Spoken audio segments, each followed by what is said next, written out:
अस्सलामुअलैकुम। नोबल अला नाम बाय ज़ैन नियाज़ी, एपिसोड 17।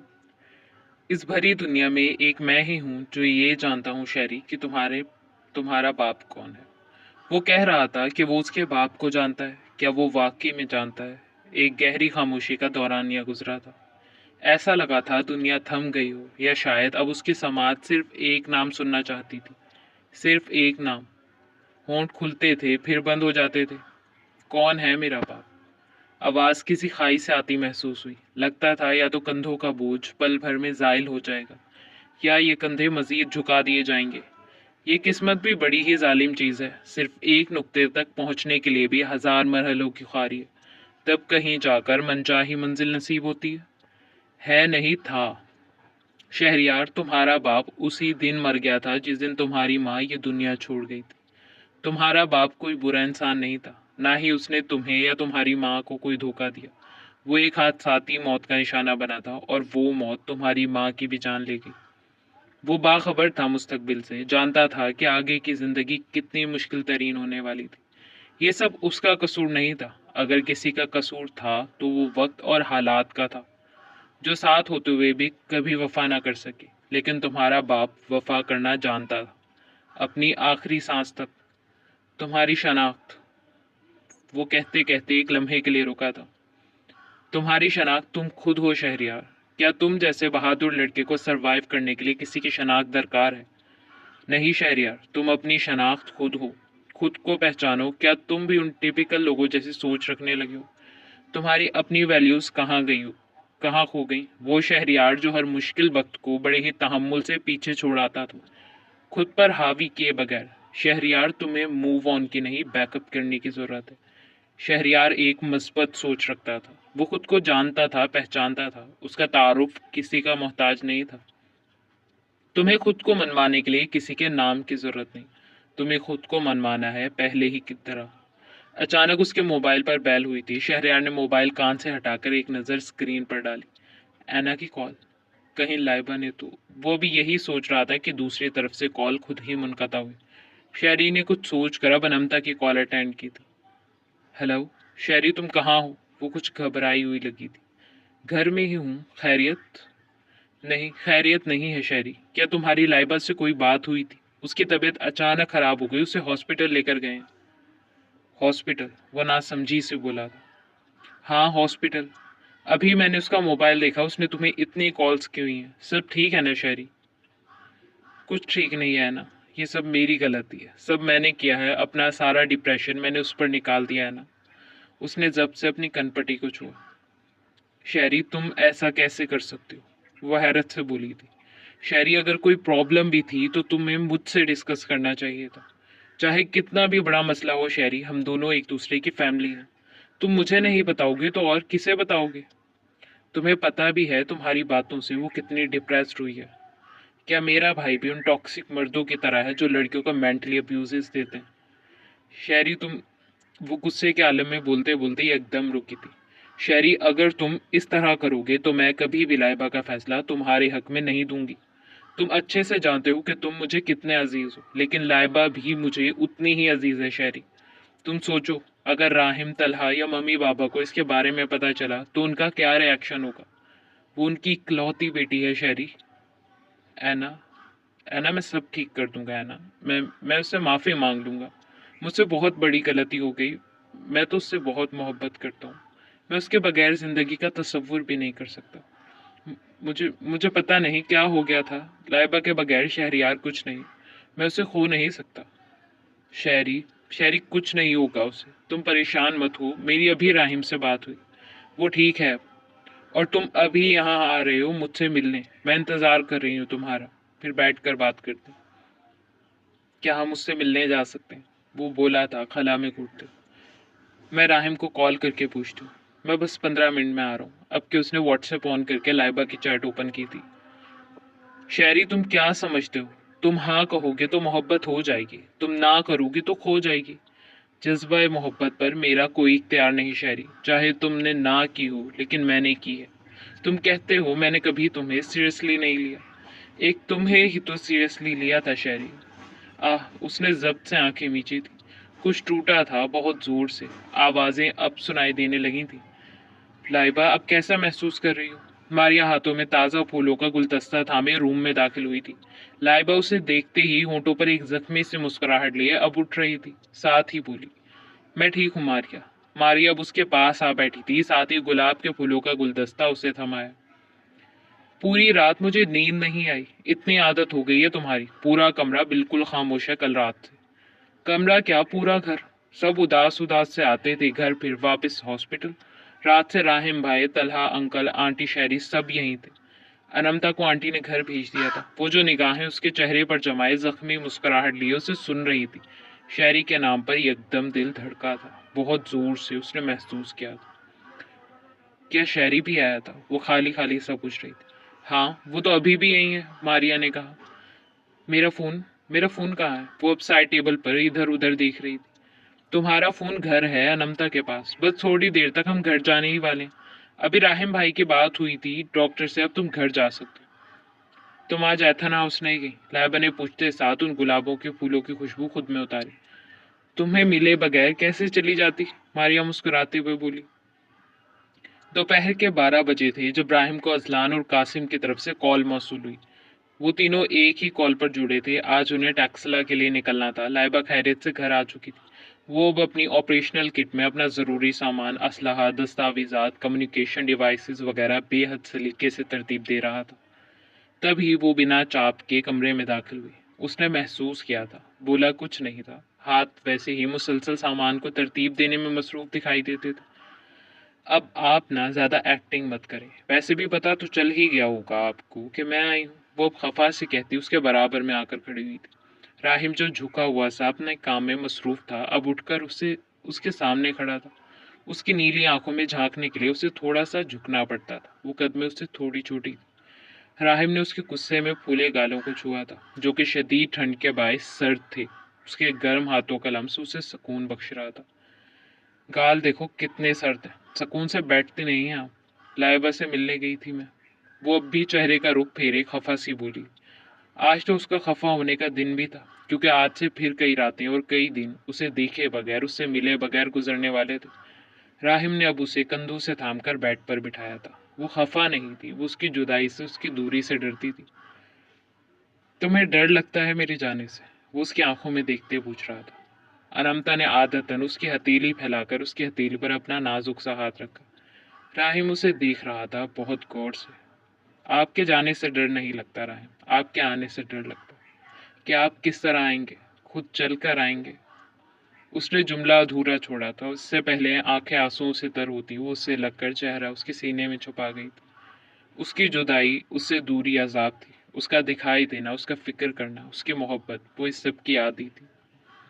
वो भी उसके लिए फिक्रमंद था। उससे दूरी भला उसके लिए भी कहाँ आसान होती थी। लेकिन वो मर्द था, आंसू पोंछने वाला। मेरी नीली आंखों वाली ऐना इतनी कमज़ोर तो नहीं है। वो तो बहुत ज़्यादा बहादुर है। वो जब रोने लगी थी, राहिम उसे तसल्लियाँ देते उसकी पुश्त सहला रहा था। जब तक तुम्हारी दुआएं मेरे साथ हैं, मैं हमेशा फातेह बनकर लौटूंगा। राहिम ने उससे अलहदा होकर उसके आंसू साफ किए। वो उसकी तरफ नहीं देख रही थी। उससे जुदाई एक वाहिद चीज़ थी जो उसे कमज़ोर बनाती थी। वो एक बार फिर उससे लिपट गई थी, बिल्कुल नन्हे बच्चों की तरह।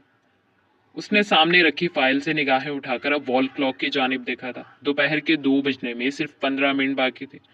वो अब अपनी जगह से उठती दिखाई दी थी। गुजरी एक रात उसे जहनी तौर पर तैयार करने के लिए काफ़ी थी, ऐसा उसे लगता था। लेकिन दिल, वो उसकी कहाँ सुनता था? वो तो दीवाना था, एक आवारा पंछी। वो कब किसी की सुनता था? उसकी खुद की भी नहीं सुनता था, बस उसे सुनने की ख्वाहिश रखता था। मोनाल की एक अधखुली विंडो से वो बैठा दिखाई दिया था। नीले आसमान पर उड़ान भरता परिंदों का गोल, मारगला हिल्स पर उतरती सूरज की मध्यम किरणें, यकबस्ता हवाएं जो आज बिल्कुल भी सर्द नहीं लगी थी। सब उस लड़के को तकने में मसरूफ दिखाई देती थी, जो सर झुकाए मुस्कुरा रहा था। वही मुस्कुराहट जो कभी उसके होंठों से जुदा ही नहीं होती थी। वो आती दिखाई दी थी, वही गजाली आंखों वाली लड़की। शफाफ रंग, मुस्कुराता हुआ चेहरा, डॉलिस कलर का टखनों को छूता कोट, ब्लू जीन्स, साथ ब्लू मफलर गर्दन के गिर्द लपेटे, खुले बाल पुश्त पर बखेरे। वो उस मेज की जानिब बढ़ती दिखाई दी थी जहां वो बैठा था, मुंतजिर सा। अस्सलामुअलैकुम, सॉरी मैं लेट हो गई, आज काम बहुत था। वो रस्मी सा मुस्कुरा कर कहते अब उसके सामने वाली कुर्सी पर आ बैठी। वालेकुम सलाम। अब इतना इंतजार तो मैं आपका कर ही सकता हूँ, वो मुस्कुरा कर कहता। अब कोहनिया मेज पर जमाए आगे को हो बैठा था। अध खुली विंडो से दिखाई देता परिंदों का गोल, उन्हें देख कर शर्माता था, फिर हवा हो जाता था। आपको करना भी चाहिए, उसके बेसाख्ता जवाब पर वो मुस्कुराया था। क्या वो हक से कह रही थी? जैसे भी कह रही थी उसे अच्छा लगा था। दूसरी तरफ उसने अफसुर्दगी से सर झटका। दिल कम था जो ये जुबान भी अब साथ छोड़ रही थी। खामोशी का एक दौरानिया गुजरा। अभी तक नहीं आई, मारिया हाथ में पहनी वॉच की तरफ देखते बोली थी। कौन? वो नासमझी से बोला था। पता नहीं वो वक्त का पाबंद फौजी आज गुजरते लम्हों को कैद करने में इतना वक्त क्यों लगा रहा था। क्या आप मुझसे शादी करेंगी? पल भर में वो वक्त के उन खूबसूरत लम्हों को कैद कर चुका था। नीले आसमान पर उड़ता परिंदों का गोल एक बार फिर से शर्माता उन्हें देखता वहां से गुजरा था। मार्कला हिल्स पर गिरती सूरज की मध्यम किरणें सोना हो गई थी। विंडो से झांके तो उस टेबल पर बैठे वो दोनों मुजस्मे भी सोने के बन गए थे। अगर आज वक्त में कुछ थमा था तो बस वो दो थे। क्या उसकी समात भी अब बेवफाई करने लगी थी? जो दिल सुनना चाहता है वो क्यों सुनाई दे रहा है? क्या आप पूरी जिंदगी आंखें पढ़ सकेंगी? वो एक बार फिर बोला था। उसने देखा था वो कुछ पूछ रहा था। उसने आंखें बंद की थी। क्या आप मुझसे शादी करेंगी? क्या आप पूरी जिंदगी आंखें पढ़ सकेंगी? दिमाग को प्रोसेस करने में वक्त लगा। उसके निगाहों के सामने होते हुए या तो उसे जी भर के देखा जा सकता था या सिर्फ सुना जा सकता था। दो मौजज़े एक साथ कहाँ मुमकिन थे? वो अभी भी उसे ही देख रहा था जो आंखें बंद किए बैठी थी। मारिया, उसकी आवाज समाज से टकराई थी। उसने पुकारा था। जी। क्या आप मेरी हमसफर बनना पसंद करेंगी? वो तीसरी बार बोला था। उसकी जुबान वैसे तो बिना ब्रेक के चलती थी, दिल भी हमेशा अपने ही कर गुजरता था। समाज भी उसी को सुनने की मुंतजिर रहती थी। जी। वो बोली थी खुद से। क्या उसकी मोहब्बत एक तरफा नहीं रही थी? जी, मैं राजी हूँ। वो एक बार फिर से बोली थी। दूसरी तरफ वो मुस्कुराया था, पूरे दिल से। साथ ही कोट की जेब में हाथ डालकर स्याह मखमली डब्बी निकाली। वो भी मुस्कुराई थी। तलहा ने हाथ आगे बढ़ाया, मारिया ने अपना हाथ उसके हाथ में दिया। उस नन्हे हीरे की अंगूठी वो अब उसे अंगिश्ते दिल में पहना रहा था। परिंदों का गोल उन्हें देखते एक बार फिर से शर्माता हुआ वहां से गुजरा था। जुबैदा, एक फीडर बनाने में इतना वक्त लगता है? हयात फीडर का कप की कैप उतारते अब माहो को फीड कराते बोली। वो बाजी, मेरी अम्मा का फोन आ गया था, मैं बस। जुबैदा शर्मिंदा से कह रही थी। जुबैदा, कम अज कम जब माहा बीबी का काम हो तो मुझे इस तरह के एक्सक्यूजेस मत दिया करो। वो माहा को गोद में उठाए जुबैदा को हल्के फुल्के गुस्से से समझा रही थी कि अचानक उसके फोन पर बैल हुई। जुबैदा ने फौरन साइड टेबल से फोन उठाकर उसे दिया। आज फोन ने जान बचा ली थी। जुबैदा ने दिल ही दिल में शुक्र अदा किया। Hello. Yes, I am Mrs Qasim talking to you. आप कौन बात कर रहे हैं? और आपको ये मालूमात कहाँ से मिली? वो माह को जुबैदा की गोद में देती फिक्रमंद से कमरे से बाहर निकलती दिखाई दी। लाउंज में इधर उधर टहलते वो मोबाइल कान से लगाए उस शख्स की बात सुन रही थी जो मोबाइल की दूसरी तरफ बैठा था। Who are you to tell me all this? एकदम ही वो तैश के आलम में फुनकारी थी। How can I believe what you say when I don't know you? If you have any evidence please share it with me. Hello, are you here? Are you listening to me? दूसरी तरफ से call मुनक़ता हुई थी। उसने नासमझी से mobile कान से हटाकर स्क्रीन की तरफ देखा। कासिम से तो अब राब्ता नामुमकिन था। अब उसने कुछ सोचते हुए खुद को नॉर्मल करते मोबाइल पर एक और नंबर डायल किया। नो सर, मुझे इस असाइनमेंट के मुतालिक कुछ भी मालूम नहीं, लेकिन सर वो शख्स जिस तरह से मुझे आगाह कर रहा था, सर वो ज़रूर कुछ जानता है। I think we should take him seriously. क्या पता वो शख्स दुरुस्त कह रहा हो, कहीं वो तीनों वाकई किसी मुसीबत में ना फंस जाएं। मिस हयात, ये उन लोगों का कोई बिछाया जाल भी हो सकता है। हम देख लेंगे, लेकिन जब तक दोनों ग्रुप्स में से हमें इस किस्म की कोई तला मौसूल नहीं होती तब तक कोई भी कदम उठाना बेमायनी है। बट वो शायद उनके दिए दलाल से सहमत नहीं लगती थी। ओके ओके सर, ये एज यू से। पहाड़ों को पीछे छोड़ते उनकी गाड़ी अपनी मंजिल की तरफ रवा दवा थी। यार कासिम, पानी चाहिए, बहुत प्यास लग रही है। अदलान पीछे बैठा बेनियाजी से बोला था। कासिम ड्राइविंग में मसरूफ दिखाई देता था। राहिम जो उसके बराबर में पैसेंजर सीट से पुश टिकाए बैठा था अब गर्दन मोड़कर उस प्यासे कब्बे को देखा था। इसे हमेशा ऑन द वे ही प्यास लगती है, और वो भी वहां जहां पानी का नामो निशान ही न हो। कासिम ने एक हाथ हवा में मौलिक किए कहा था, भाई क्या करूं, अब ऐसा लग रहा है कि अगर पानी ना मिला तो बस मैं गया। ये क्यों उदास परिंदा बना बैठा है? अजलान अब के राहिम की तरफ झुककर बोला था, जो कि उसकी बात सुनकर फौरन सीधा हो बैठा था। मैं क्यों बनूंगा उदास परिंदा? वो भी गर्दन मोड़कर अजलान पर एक तेज नजर डाले बोला था। हयात अब वापस से माहा के पास आ बैठी थी। दिल में अलग मुख्तलिफ ख्यालात का पहरा था कि कहीं उस शख्स की कही गई बातें सच ना हो। वो अब वापस से उठती दिखाई दी थी। बाजी, क्या कोई परेशानी है? जुबैदा उसके चेहरे की उड़ी रंगत देखते हुए बोली थी, जिसके चेहरे पर खौफ आया था। दूसरी तरफ वो जो अपनी ही सोचों में गर्क थी, जुबैदा की आवाज पर टटकी। हाँ, वह नासमझी से कह रही थी। उसने तो सुना भी नहीं था कि आखिर जुबैदा ने कहा क्या था। बाजी जी, आप ठीक हैं? वो फिर से पूछ रही थी। हाँ हाँ हाँ, मैं ठीक हूँ, वो उंगलियों के पोरों से अपनी पेशानी सहलाते बोली। जुबैदा, तुम माहा के पास बैठो, मुझे जरा एक काम है।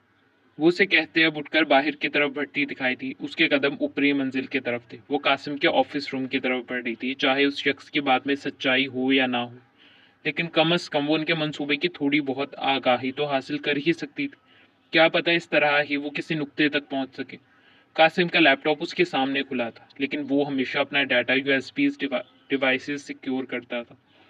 इस लैपटॉप में ना तो कोई भी इंफॉर्मेशन ऐसी ना थी जो उसके काम आती।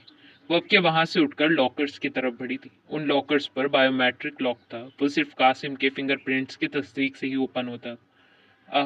वो कैसे भूल बैठी। इतनी अहम बात, उसका लॉकर खोलना कोई आसान नहीं था। वो अब अपना सर थामे कुर्सी पर आ बैठी थी। क्या वो हार मान चुकी थी? नहीं, चाहे वो खुद एक अच्छी हैकर ना सही, लेकिन वो एक कामयाब हैकर की बीवी थी। वो इतनी आसानी से कैसे हार मान सकती थी? वो फिर से उठी थी। एक नई उम्मीद के साथ वो वापस से लैपटॉप के सामने जा बैठी थी। आखिर कासिम ने कभी तो ये लैपटॉप के साथ भी कनेक्ट किया होगा। उसकी उंगलियां बड़ी ही महारत से कीबोर्ड पर मुतहरिक थी। सिर्फ एक क्लिक, पासवर्ड क्रैकिंग उसने क्लिक किया था। वो उस ऑटोमेटिक लॉकर का पासवर्ड क्रैक करने में कामयाब हो चुकी थी। लॉकर में फ्लैश ड्राइव्स के 2 कंटेनर थे। उसने इनक्रिप्टेड कंटेनर्स उठाया था। अब वो फिर से लैपटॉप की तरफ बढ़ी थी। निगाहें लैपटॉप की स्क्रीन पर जमी थी। वो एक एक करके उन फ्लैश ड्राइव्स को डिक्रप्ट करके ओपन कर रही थी। जी, वो आप ही थी। मैं पूरे यकीन के साथ कह सकता हूँ, और मुझे इस तस्दीक में जर्रा बराबर भी शक नहीं। उसने अपनी बात कहकर जूस का ग्लास लबों से लगाया था। दूसरी तरफ वो खामोशी से मुस्कुराते हुए उसे बस सुन रही थी। आप मेरे ख्वाब सुनकर बोर तो नहीं हो रहे? वो मुस्कुराते हुए अब नैपकिन से हाथ साफ करते हुए उससे पूछ रहा था। जो उसे सुनती थी, साथ ही चाइनीज की छोटी छोटी बाइट मुंह में भी रखती थी। उसके ख्वाबों की शुरुआत से लेकर आखिर तक तो वही थी। भला महबूब की जुबान से खुद के मुतालिक सुनने में कोई कैसे बोर हो सकता है? नहीं, उसने नफी में गर्दन हिलाई। अचानक मारिया के मोबाइल पर रिंग हुई थी। हयात भाभी की कॉल। उसने एक नज़र स्क्रीन पर डालते तलहा को मुतवज्जा किया था, साथ ही कॉल अटेंड की। अस्सलाम वालेकुम। जी, ओके भाभी। जी, मैं बस आ रही हूँ। ओके, अल्लाह हाफिज। खैरियत? वो पूछ रहा था। जी खैरियत है। हयात भाभी को किसी ज़रूरी काम से जाना है। माहा घर पर अकेली है मीट के साथ। वो कह रही थी कि मैं घर चली जाऊँ माहा के पास। ओके, चले, मैं फिर आपको ड्रॉप कर देता हूँ, तलहा कहते हुए अब अपनी जगह से उठा था। वो भी उठती दिखाई दी। नहीं, आपका रूट चेंज हो जाएगा तलहा, मैं कैब लेकर चली जाऊंगी। मेरे होते हुए आप कैब लेकर जाएंगे? हो ही नहीं सकता। पेमेंट क्लियर करने के बाद वो दोनों एक दूसरे के बराबर में चलते बाहर आते दिखाई दिए थे। ये ले भाई, इस प्यासे कुब्बे को पानी पिला। राहिम ने पानी की बोतल कासिम की तरफ उछाली, जो उसने अब पीछे अजलान की तरफ उछाल दी। अजलान ने फौरन कैच की थी। बेटा, तुम लोग भूल रहे हो वो दिन जब मैंने तुम दोनों की जान बचाई थी। कासिम बोतल का ढक्कन खोलते पानी हलक में उतारते बोला था। हाँ, मैं तो समंदर में डूब कर मरने वाला था ना। राहिम अब कहते गाड़ी में आ बैठा था। और मैं तो वादी से छलांग लगाने वाला था। बहुत शुक्रिया जो इज्जत माब ने हम दोनों की जान बचाई। कासिम भी दू बदू बोला, साथ ही गाड़ी के इग्निशन में चाबी घुमाई। बेटा, हालत तो तुम दोनों की यही वाली थी। अगर उस दिन मैं अपनी किताब तुम दोनों के साथ शेयर ना करता ना, तो वाकई सर ने एक को समंदर में डुबो देना था और दूसरे को वादी से फेंक देना था। वो हमारे सर थे, जल्लाद नहीं थे। अब की बार राहिम बोला था। बेटा, सर उबैद किसी जल्लाद से कम भी नहीं। अजलान फौरन आगे को झुककर बोला था। वो तो शुक्र है कि उस दिन सर आए ही नहीं थे, वरना ये तो पूरी जिंदगी हमें जलाता। किताब शेयर की थी, कासिम मुंह बिगाड़े बोला। हाँ, और अगर सर आ जाते फिर सोचो जरा। वैसे भी डर के मारे तो तुम दोनों की कांपे टांग रही थी। अदलान ने कहते साथ ही जोरदार कहका लगाया था। भाई छोड़ भी दो उस बेचारे का पीछा, कांपे टांग रही थी। कासिम ने भी दोहराते साथ ही कहका लगाया। वजह कुछ भी बनी हो, लेकिन उस दिन हमारी दोस्ती की शुरुआत हुई थी, राहिम मुस्कुरा कर बोला। दुरुस्त कहा, वो दोनों बैक वक्त बोले थे। राहिम ने कान में लगा ईयरपीस ऑन किया, साथ ही बोला, हेलो शम्स, कहाँ रह गए हो? तुम्हारी गाड़ी पीछे कहीं नजर नहीं आ रही। ओके, जल्दी पहुंचो। कहाँ रह गए? अदलान पूछ रहा था। कहीं नहीं, बस पीछे ही है। तलहा की गाड़ी कासिम हाउस के बाहर आकर रुकी थी, जिसमें से अब वो गाड़ी का दरवाजा खोलते बाहर आती दिखाई दी। आपने बताया नहीं, पढ़ाई कैसी जा रही है? अब उसे एक और सवाल याद आया था, जो कि वो उससे कुछ दिन पहले भी पूछ चुका था। आज पता नहीं कितनी ही बातें थी जो उन दोनों के दरमियान हुई थी। ऐसा लगा था जैसे वो जागते में भी ख्वाब दिख रही थी। तलहा की तरफ उसकी पुश्त थी, वो मुस्कुराई थी। तलहा अंसारी को पढ़ा था, कई इम्तहानात दिए और आज नतीजा भी आ गया। वो कहते सादा मुस्कुराहट दबाए गेट की तरफ कदम बढ़ा रही थी। दूसरी तरफ तलहा ने नासमझी से आंखें सुकेड़ी। अगले ही लम्हे लबों को मुस्कुराहट ने छुआ था। वो विंडो की जानिब झुका था। फिर क्या नतीजा आया? उसकी आवाज समाज से टकराई थी। अंदर की तरफ बढ़ते कदम एकदम थमे थे। होंठों पर मुस्कुराहट तो वैसे भी कायम थी। कम अज कम आज के दिन तो ये मुस्कुराहट फना नहीं होने वाली। A+। वो वैसे ही उसकी तरफ पुश्त किए बोली थी। बाएं हाथ की हथेली सामने को लाकर उसने एक निगाह उस नन्हे हीरे की अंगूठी पर डाली। बरसों बुने कुछ ख्वाब अधूरे नहीं रहते। मनचाही दुआओं पर कुछ वक्त के बाद कुन कह ही दिया जाता है। दुआएं जितनी तड़प, शिद्दत और खालिस नीयत से मांगी जाएं, उनका अजर भी उतना ही खालिस मिला करता है। वो अंदर की तरफ हट गई थी। तलहा ने एक नज़र उठाकर नीले आसमान को देखा, जहां एक खूबसूरत परिंदों का गोल उड़ता दिखाई दिया था। लाइबा, उसकी आवाज़ समाज से टकराई थी। फोन के दूसरी तरफ शेरी था। हेलो लाइबा। तड़प, नदामत, शर्मिंदगी उसकी आवाज़ में सब था। उसने महसूस किया था। लाइबा, मैंने बहुत गलत किया तुम्हारे साथ। मैं तो तुमसे माफ़ी मांगने के भी लायक नहीं हूँ। ऐना ठीक कहती है। मैंने बिल्कुल उन टिपिकल मर्दों वाला रोल प्ले किया है जो औरत को जहनी तौर पर बीमार करते हैं। मैं एक घटिया शख्स हूँ लाइबा, मैं मानता हूँ। मैं एतराफ़ करता हूँ कि मैंने गलत किया। शहरी, उसका नाम पुकारते उसके लबों में कपकपाहट थी। शहरी, गलती मेरी भी है। मैं तुम्हें समझ नहीं सकी। मैं कैसे नहीं समझ सकी कि तुम कितने परेशान हो, कितने टफ टाइम से गुजर रहे हो। आंसुओं का गोला हलक में अटका। नहीं लाइबा, चाहे मैं कितने भी मुश्किल हालात में क्यों ना हूँ, मुझे तुमसे इस टोन में बात नहीं करनी चाहिए थी। काश हम अपनी की गलतियों को, नादानियों को, इन तल्ख यादों को इस जिंदगी से स्किप कर सकते। वो खाली खाली सा बुला था। शहरी, अगर राब्ते दिल के हों तो तल्ख यादें मिटाने में एक लम्हा भी नहीं लगता। मुझे अब याद भी नहीं जो तुमने कहा था। अब अगर कुछ याद है तो वो ये कि तुम्हें अपने किए पर नादामत है। अगर तुम मुझसे नदामत का इजहार भी ना करते तो फिर मैं क्या करती? लेकिन मुझे पूरा यकीन था कि तुम राब्ता बहाल करने में पहल करोगे। वैसे हो कहाँ तुम इस वक्त? ऑफिस में हूँ। मेरी वजह से तुम्हारी तबीयत खराब हो गई। तुम्हें एक रात हॉस्पिटल में गुजारनी पड़ी। मैं बहुत शर्मिंदा हूँ लाइबा। उफ। लाइबा का किया गया इस्तफसार उसे सुनाई दिया था। और कितनी दफ़ा माफ़ी मांगने का इरादा है तुम्हारा? अब मैं माफ़ तो नहीं करने वाली तुम्हें जब तक तुम मुझे अपने हाथ का बना इटालियन ऑमलेट नहीं खिलाते। Italian omelette? दूसरी तरफ उसने नासमझी से दोहराया, साथ ही बोला, तुम्हें किसने बताया? जाहिर है सैफ ने, और कौन बताएगा? तुम्हारी कब बात हुई उससे? वो अब के सीधा हो बैठा था। मेरी बात नहीं हुई। सैफ ने तुम्हारे बनाए ऑमलेट की तस्वीर का व्हाट्सएप स्टेटस लगाया। तुम्हें कैप्शन में टैग भी किया। मुझे ऐना ने दिखाया था। क्या? वो हैरानगी से बोला था। साथ ही दिल में सैफ को हजारों गालियां दी और ताज्जुब से सर झटका। आखिर को सैफ पीछे छोड़ने वाली चीज थोड़ी थी। ठीक है, मैं बस घर ही आ रहा हूँ फूफो जान से मिलने। अल्लाह हाफिज। राब्ता मुनक़ता हुआ था। अब शहरी ने व्हाट्सएप ऑन करके स्टेटस ऑप्शन पर क्लिक किया, साथ ही सैफ सर्च किया। उसका स्टेटस अब ऊपर ही जगमगा रहा था। शहरी ने एक क्लिक के साथ स्टेटस ओपन किया। तस्वीर तो उसके बनाए ऑमलेट की ही थी, प्लेट भी वही थी। अब उसकी निगाह नीचे लिखे कैप्शन पर पड़ी थी, I am really craving twin brother Shehri's yummy Italian omelette. Twin brother. अब की बार तो शहरी ने अपना सर ही पीट लिया था। To be continued.